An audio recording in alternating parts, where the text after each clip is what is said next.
Si hace unos años me hubieran dicho que Monster Hunter se convertiría en el fenómeno de masas que actualmente es, no me lo habría creído. La saga, quitando su primera entrega, y por motivos más que obvios, tendía a ser café para los muy cafeteros.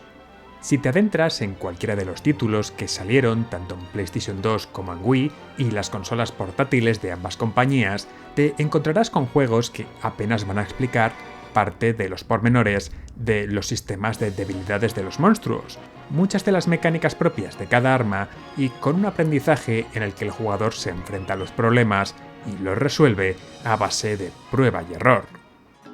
Hay pocas cosas más típicas de la saga que abrir tu juego por primera vez, introducirlo en la consola, crear un personaje y pasar las siguientes 2 o 3 horas recorriendo el primer mapeado, yendo y volviendo desde el pueblo base completando pequeñas misiones como recolectar unas hierbas, minar materiales para tu primera mejora de armadura o cazar alguna de las criaturas herbívoras de la región para conseguir algo de carne. De hecho, en un juego como Monster Hunter 3, la primera cacería que podríamos considerar como mayor no llega hasta bien pasadas las 2 o 3 horas, pero en todo ese tiempo te ha hecho recorrer y conocer poco a poco todo el primer mapeado, y dado tiempo tanto para adaptarte al combate terrestre como al subacuático, que fue la gran novedad de esa entrega. Esta dinámica generaba una barrera de entrada altísima para los novatos que se aproximaban por primera vez a la franquicia, pero que de ser superada te encerraba en un loop jugable que acababa devorando las horas que tuvieras libres, especialmente en las versiones para consolas portátiles, y que solo se vería agravado con la expansión de Internet y los modos online por todo el mundo, lo que propiciaba un reducido grupo de fans extremadamente dedicados a costa de un crecimiento muy lento de la base de jugadores. Durante casi 15 años la saga mantuvo esta política, alzándose como una de las franquicias que mantuvieron a flote a Capcom durante sus años malos, pero para su vuelta a consolas de sobremesa, los nipones apostaron por acercar su saga más nicho al gran público. Con Monster Hunter World y posteriormente Rise, ya en Switch, se tomaron varias decisiones para intentar suavizar la curva de aprendizaje y fidelizar a los nuevos jugadores. El cambio más obvio fue la introducción de una pequeña historia para enlazar todas las misiones de rango bajo y parte de las del rango alto, diluyendo la aspereza de las primeras cacerías al convertirlas en algo más que una lista de tareas por hacer, y reforzar la recompensa por completarlas con pequeños avances narrativos. No hablamos de algo especialmente trabajado, pero sí lo suficiente como para mantener un cierto interés en los momentos iniciales, que en la saga siempre habían sido la gran barrera de entrada, permitiendo que los jugadores más nuevos aguantaran el tiempo suficiente para llegar a interiorizar las mecánicas base y, por tanto, aumentando las posibilidades de que se quedaran. A lo que también ayudaba un ritmo mucho más rápido y sin apenas cortes una vez completado el prólogo, haciendo que tras un par de misiones para conocer las zonas más bajas del bosque ya pudieras cazar a tu primer monstruo con todas las letras. Pero los cambios más significativos se produjeron en el plano jugable. Por un lado se apostó por un gameplay más fluido, consiguiendo que el hacer combos, esquivar o hacer uso de los objetos se sintiera mucho más natural frente a la cierta roboticidad a la que había que acostumbrarse en títulos anteriores. Y por otro, se eliminaron muchas de las mecánicas y limitaciones clásicas que podían alargar las cacerías si no las teníamos muy dominadas. El ejemplo más claro es la inclusión de los lazarillos, que con haber encontrado algunos rastros del objetivo te llevan directamente hasta él, evitando tener que gastar los primeros minutos de cada partida rebuscando por todo el mapa, que gracias a la tecnología disponible para aquel momento dejó de ser una región instanciada, para permitir explorar un bioma completo sin tener que pasar cada pocos segundos por una pantalla de carga. A lo que se sumaría la posibilidad de encontrar y construir campamentos en puntos clave del escenario, pudiendo empezar las cacerías en cualquiera de ellos, agilizando aún más el proceso de encontrar a la criatura una vez aprendidos sus patrones y zonas de actuación,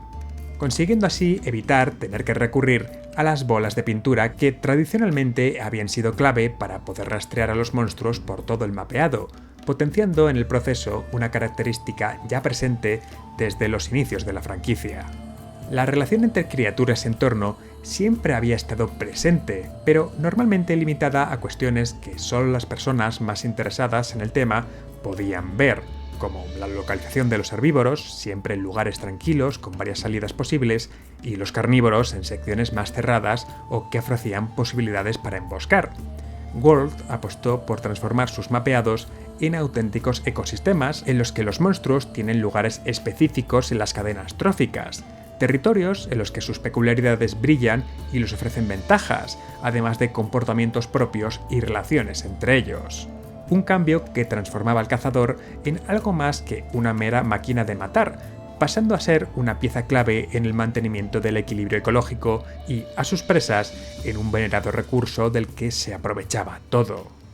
Por supuesto, una vez llegados a los rangos altos, el ciclo clásico de continuo grindeo de la saga aparecía con toda su fuerza, pero todo el camino hasta ese punto se había pensado para que cualquiera pudiera acercarse al juego, tener una sensación de haberlo completado y poder pasar a otra cosa sin perder en el camino a la comunidad más dedicada, lo que impulsaría sus ventas convirtiéndolo en el título más vendido de la franquicia hasta aquel momento, a lo que ayudaría especialmente su aparición en PC. Rise, por su parte, seguiría esta misma filosofía de diseño, pero compactando la experiencia para hacerla compatible con sesiones de juego más cortas propias de una consola portátil.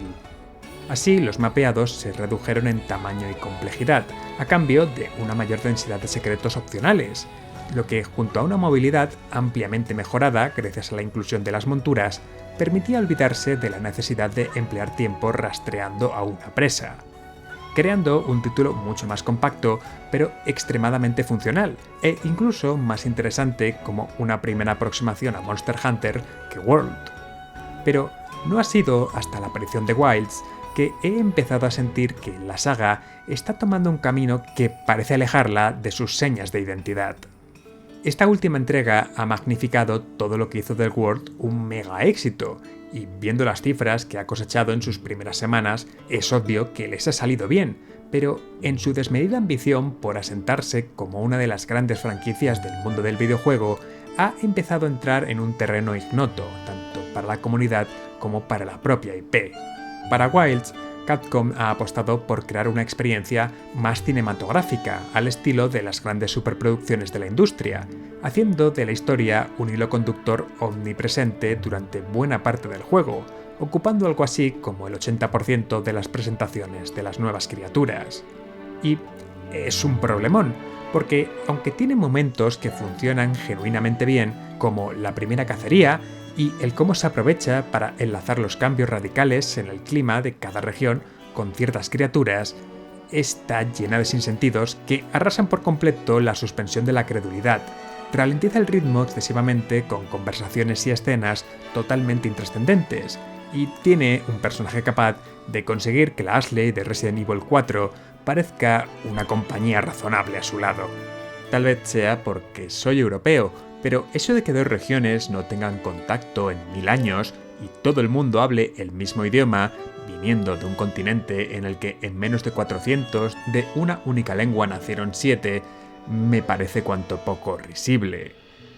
En las entregas clásicas había, si eso, escenas para la presentación de las presas. La de World sabía mantenerse en segundo plano, mientras creaba un pretexto para los desplazamientos entre regiones y la necesidad de realizar ciertas cacerías, pero la de Wilds, en su intento por ser más, acaba dándose una importancia que la calidad de su guión no amerita, haciendo que incluso los momentos que deberían resultar más importantes en esta entrega se sientan insustanciales, y los momentos de paseo con otros personajes como una tortura china.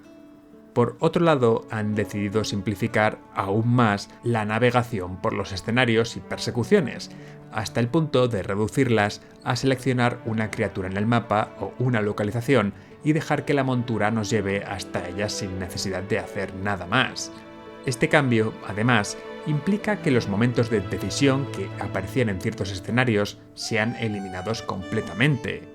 ahora no tienes que pensar si pararte a tomar esa poción o afilar la hoja de tu arma en vez de seguir a tu presa, porque siempre vas a poder hacer ambas cosas a la vez, perdiendo en el camino la tensión de los títulos clásicos de a lo mejor no poder rastrear de nuevo a tiempo al objetivo, y la tan interesante perspectiva de World de tener que aprender sobre cada criatura antes de que los lazarillos pudieran indicarnos su posición,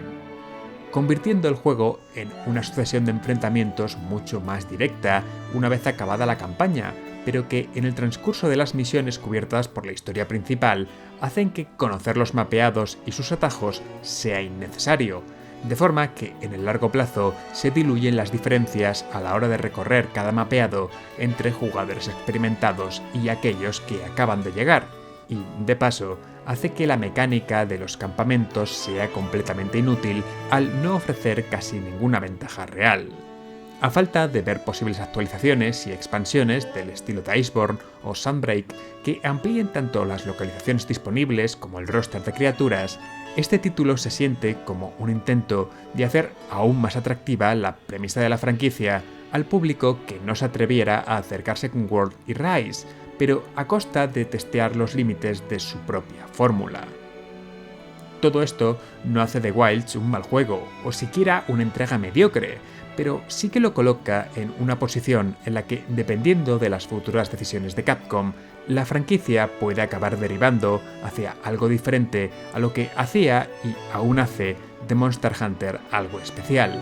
Y no tengo nada claro que ese sea un camino que quiera ver recorrer a una de mis sagas favoritas.